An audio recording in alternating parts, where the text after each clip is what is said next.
it's like a song. And every song is like a melody that you remember forever. And you will decide what you remember, okay? So for me, I learned from all of them, but yet when Dr. Ruby is like, oh, and your dark side, oh. Well, what if you have a lot of dark side, you know? But if you don't tame it, if you can't name it, you can't tame it. So again, ego for me stands for erasing great opportunities. Some of you in the room is like, I already know that already. Maybe you do, but are you applying it? But I hope that every single speaker on this stage gives you that gem, gives you that melody that literally goes, wow, I never thought about that way. And that's the whole hope of this thing. Okay, so next up, we have our next panel. Can we please have Jamie Krisky, Kelly Lewis, and Lila Ishan. Please come to the stage, please. Let's give them some love.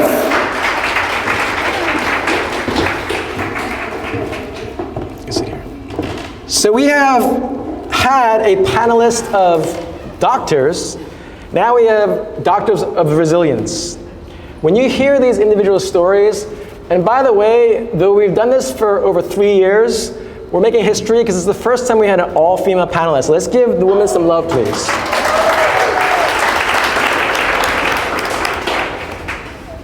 What's crazy is this. Lila and I have known each other for close to 10 years. I used to have an event twice a month called Inspire Thursdays in Beverly Hills, where we used to live. I was there at the bar, and everyone that knows me knows this. I just am very talkative. I talk to anyone if it's all about the vibe, right? And I say, hey, I've written many books, but the one I'm most well known for is about networking with billionaires. At the time, Lila was a successful real estate person, and so I sent her my book. She sent that book to her youngest son named Dylan. Dylan said, wait, Mom, there's networking events? I want to learn, I want to grow. So Dylan comes to my event, and he's just learning from all these entrepreneurs. And now 9 years later, he's like a brother to me. So some of the people on the panel I've known for many years, some of them have not. But what I hope you know is that when you go to networking events, you don't have to vibe with everyone. Never would I have imagined that we met close to 10 years ago, but to your credit, here's a woman who literally was in an arranged marriage when she was 16. She grew up in Afghanistan. She broke through this prison of a marriage, raised 4 amazing, beautiful kids, which, Dean, can you give us some, can you stand up, please? Let's face the audience, please. So, how many of you are mothers and fathers in the room, right? Mothers and fathers, raise your hand. So you know, no matter what you do in your career, your biggest accomplishment oftentimes are your kids, right? So for this woman who literally grew up in Afghanistan, found her way out of an arranged marriage, was abused, yet now she literally had a successful real estate career, raised 4 amazing kids, is now a female empowerment expert, coach, and author. I said, please, Lila, share with us why you chose, even though you had all this pain, you chose to say, you know what, you want to inspire women, you want to empower them. Why did you choose that path? Let's give Lila some love, please. First of all, I want to say, Christopher, thank you very much for having me here. You're welcome. It's a pleasure to be here. And so why I chose this route is because of my own experience that what happened to me was that at age 16, I come home one day unexpectedly, my future ex-husband now sitting in the room, and I was told that I needed to serve some tea, and next thing you know, I'm married to him and shipped over from Germany to... Speak louder. Sorry, can you guys all hear me? All right, so the reason why I wrote the book called I Want Freedom is to be a voice for the voiceless. Is I was doing my research about my own personal experience. I discovered that over 12 million young girls under the age of 16 are being forced without their consent into unwanted marriage. Did you say 12 million? Yes, over 12 million girls a year. And if you want to put that into perspective, that is 33,000 young girls every single day that are being forced into forced arranged marriages. So my purpose in this role that I discovered is to be a voice for those young girls. In addition to all women that I'm pretty sure in this room all have faced some sort of a challenges in life. All men are good people, right? But just know that pain is your greatest teacher if you let it. For me, I thought my pain was shaping me, but it was actually defining my purpose. So, yes, that is why I'm here today. Thank you so much, Nyla. So, Jamie and I met 10 years ago. And again, you don't know the impact you make on people's lives. Let me say that again. You don't know what impact you make on someone's life. I gave a speech in Puerto Rico, gave away books about networking with billionaires, and literally, Jamie, who's a high-end luxury real estate advisor, has done over 100 million transactions, and at one point she did $17 million in one transaction. Any realtors in the room? Might want to hire. But we go back 10 years. We stay connected, and now here she is on the stage. But what I'm saying is, you don't know the impact you make on people's lives. She literally said, oh my gosh, Christopher, you changed my life. I'm grateful, right? But it doesn't matter whether you're on the stage or in the audience, you can change people's lives because you don't know what they're going through. Whether it's a hug you give someone, a comment, singing them a song, whatever it is, just make sure you know the impact you have. Now with Jamie, she was homeless at 17 years old, and yet she sold a $17 million property.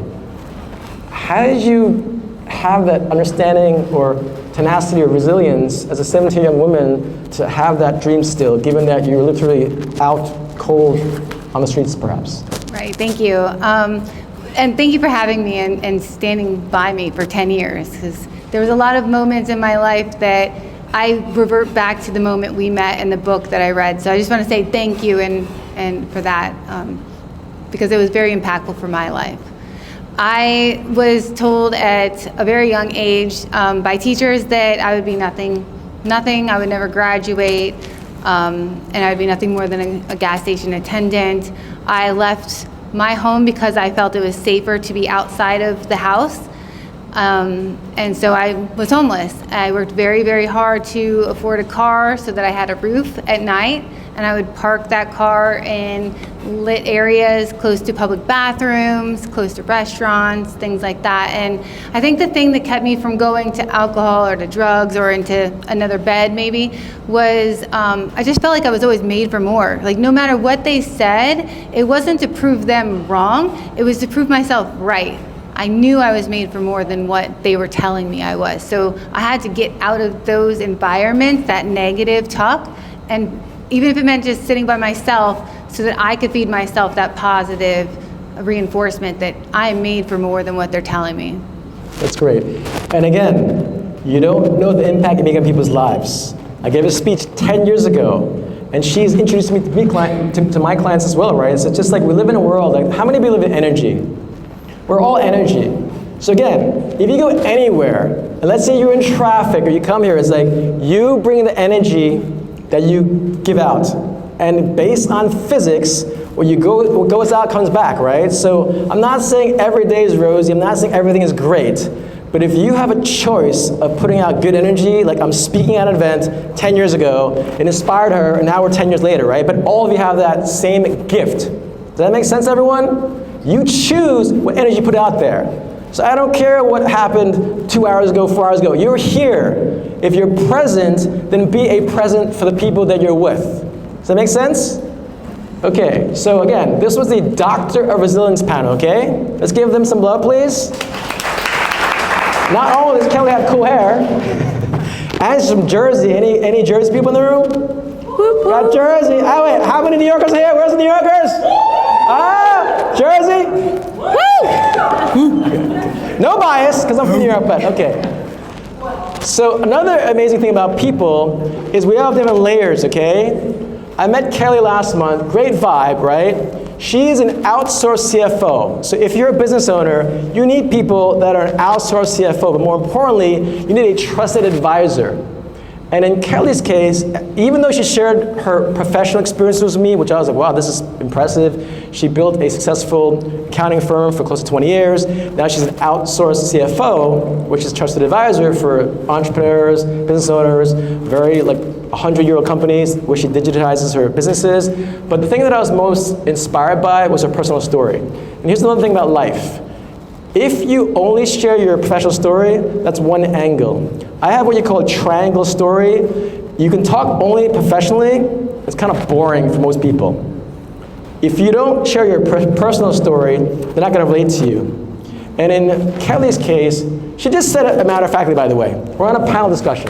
And she said, oh yeah, my parents were both heroin addicts. Her parents were both heroin addicts. And I'm like, so again, I know they're successful professionally, but as soon as she said so nonchalantly, you grew up with 2 heroin addicts, how do you, again, transform your life from there to where you are now? Well, yeah, that was my life. One snapshot really comes to mind. Picture this. I'm 9 years old. I'm in the back seat of the car. My mom's in front driving, and she snorts a bag of heroin. And I'm like in shock. I'm like, Mom, I saw that. She turns around, looks me right in my face, and tells me that I'm lying.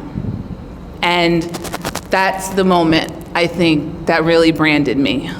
Because I realized that lies can sit right next to, love can sit right next to denial, right? And for my sanity, I needed to be rooted in the truth in my life.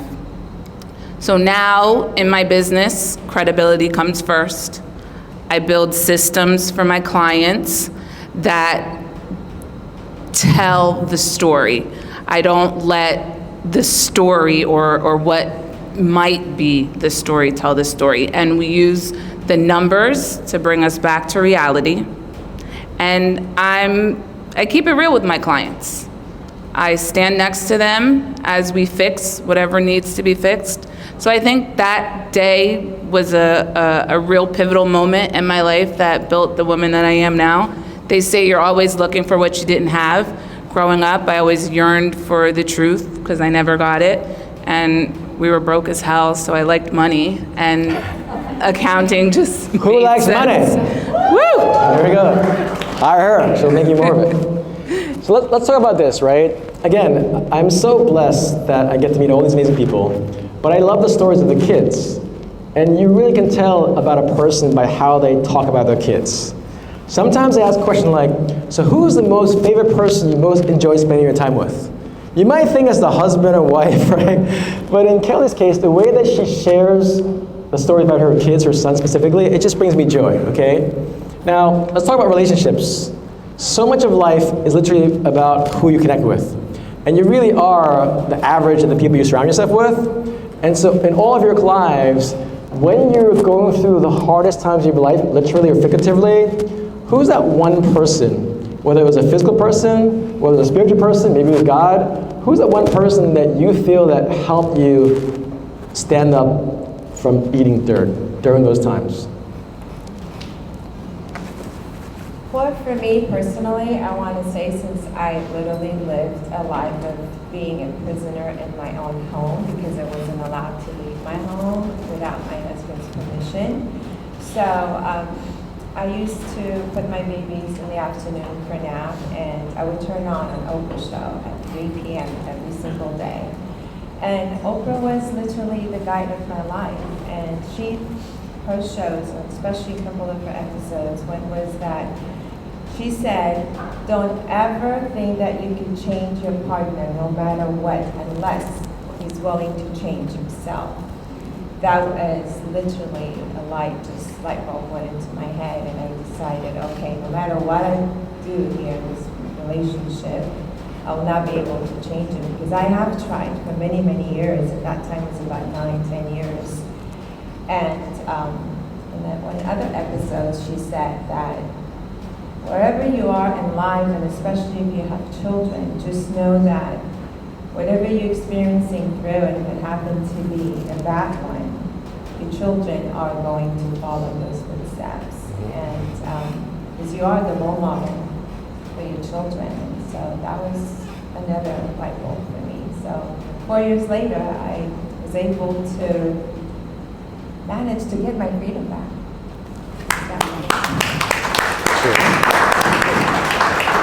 Dean, did you know these stories, Dean? That's awesome. And again, she has such a beautiful family. I've literally spent Thanksgiving with them, and I've met all their grown children now. So again, it's just a blessing to know. And again, even though she talks about Oprah, every one of you can be Oprah, meaning you have podcasts you can create, you have YouTube channels. Again, no one has an excuse anymore, okay? Who has ever posted anything online? People are watching whether you realize it or not. So literally, know that you have such a responsibility and a power to be a gift to the world. And I keep stressing this. It's called the GifterX Talks for a reason. Yes, Oprah inspired her, but you can inspire other people on whatever platform you're on, okay? Who's one relationship that you feel helped you or saved you? Right. So I have a couple, obviously. Put the mic closer to your mouth. I have a couple great relationships. Is this on? Can you all hear me? Okay? Okay. So I have a couple great relationships in my life. Hello? No. And one was, I did have one teacher that... Better, right? Okay, good. 2 inches away. She was the only teacher ever to encourage me that I could do more. She had one leg. She played softball. She was incredibly active, and I just admired her that she didn't let her disability slow her down. And so with my learning and disabilities, I used that as if she could do it, I can do it, until I had children. And once I had children, that was the driving force for everything. I also obtained a mentor in real estate. So I now coach, but I had a mentor who said, you can do this. Like, let's get you out there. Let's get a plan, a strategic plan. He taught me how to analyze things. He taught me all the things that I know now. And I think without him, I wouldn't have the confidence to be doing what I'm doing now, just like you give me the confidence to sit up here, so. Thank you. And Kelly? I'd also say that I have two. Ironically, the first one's my mom. She got into a car accident. She was about 80 pounds. She was in a coma for a month. But ever since then, that was in 2020.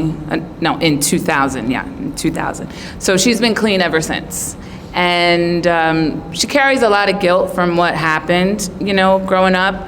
But there's still just that mom thing. I didn't have it when I was a little girl, but she gives it to me now because she can hear it in my voice if I call. She's like, "What's wrong, Kel?" And I'm just like, "Everything's fine, Mom. Just tell me something nice." And she always says, "I knew that there was something about you when you were small." She said, "You'd always go find a friend. You'd always go find someone else's house to be at because it was so crazy at home."